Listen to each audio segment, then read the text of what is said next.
Ibrani 7, Kristus dan Melkisedek. Sebab Melkisedek adalah Raja Salem dan Imam Allah yang Maha Tinggi. Ia pergi menyongsong Abraham ketika Abraham kembali dari mengalahkan raja-raja dan memberkati dia. Kepadanya pun Abraham memberikan 1/10 dari semuanya. Menurut arti namanya, Melkisedek adalah pertama-tama Raja Kebenaran, dan juga Raja Salem, yaitu Raja Damai Sejahtera. Ia tidak berbapa, tidak beribu, tidak bersilsilah, harinya tidak berawal dan hidupnya tidak berkesudahan. Dan karena ia dijadikan sama dengan anak Allah, ia tetap menjadi imam sampai selama-lamanya. Camkanlah betapa besarnya orang itu, yang kepadanya Abraham, bapa leluhur kita, memberikan 1/10 dari segala rampasan yang paling baik.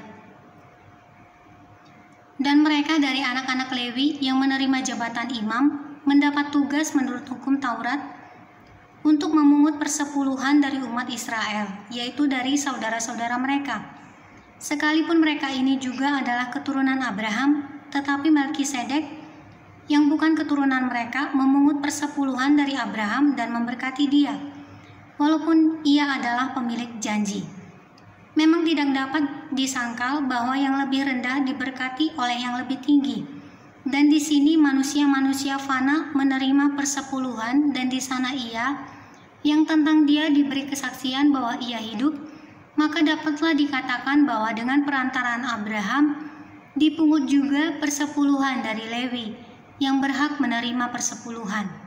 Sebab ia masih berada dalam tubuh bapa leluhurnya, ketika Melkisedek menyongsong bapa leluhurnya itu. Kristus adalah imam yang lebih tinggi daripada Harun. Karena itu andai kata oleh imamat Lewi telah tercapai kesempurnaan, sebab karena imamat itu umat Israel telah menerima Taurat.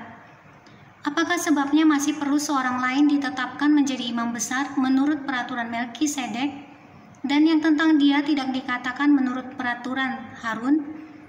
Sebab jikalau imamat berubah, dengan sendirinya akan berubah pula hukum Taurat itu. Sebab ia yang dimaksudkan di sini termasuk suku lain. Dari suku ini tidak ada seorang pun yang pernah melayani di mezbah. Sebab telah diketahui semua orang bahwa Tuhan kita berasal dari suku Yehuda, dan mengenai suku itu Musa tidak pernah mengatakan suatu apapun tentang imam-imam. Dan hal itu jauh lebih nyata lagi jikalau ditetapkan seorang imam lain menurut cara Melkisedek, yang menjadi imam bukan berdasarkan peraturan-peraturan manusia, tetapi berdasarkan hidup yang tidak dapat binasa. Sebab tentang dia diberi kesaksian, engkau adalah imam untuk selama-lamanya, menurut peraturan Melkisedek. Memang suatu hukum yang dikeluarkan dahulu dibatalkan, karena hukum itu tidak mempunyai kekuatan, dan karena itu tidak berguna. Sebab hukum Taurat sama sekali tidak membawa kesempurnaan. Tetapi sekarang ditimbulkan pengharapan yang lebih baik yang mendekatkan kita kepada Allah. Dan sama seperti hal ini tidak terjadi tanpa sumpah. Memang mereka telah menjadi imam tanpa sumpah, tetapi ia dengan sumpah diucapkan oleh dia yang berfirman kepadanya, Tuhan telah bersumpah dan ia tidak akan menyesal. Engkau adalah imam untuk selama-lamanya. Demikian pula Yesus adalah jaminan dari suatu perjanjian yang lebih kuat, dan dari jumlah yang besar mereka telah menjadi imam, karena mereka dicegah oleh maut untuk tetap menjabat imam. Tetapi karena ia tetap selama-lamanya, imamatnya tidak dapat beralih kepada orang lain. Karena itu ia sanggup juga menyelamatkan dengan sempurna semua orang yang oleh dia datang kepada Allah, sebab ia hidup senantiasa untuk menjadi pengantara mereka.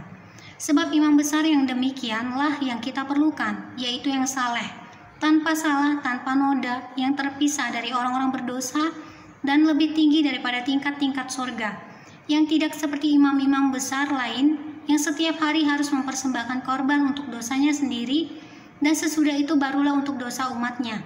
Sebab hal itu telah dilakukannya satu kali untuk selama-lamanya, ketika ia mempersembahkan dirinya sendiri sebagai korban. Sebab hukum Taurat menetapkan orang-orang yang diliputi kelemahan menjadi imam besar, tetapi sumpah yang diucapkan kemudian daripada hukum Taurat menetapkan anak yang telah menjadi sempurna sampai selama-lamanya.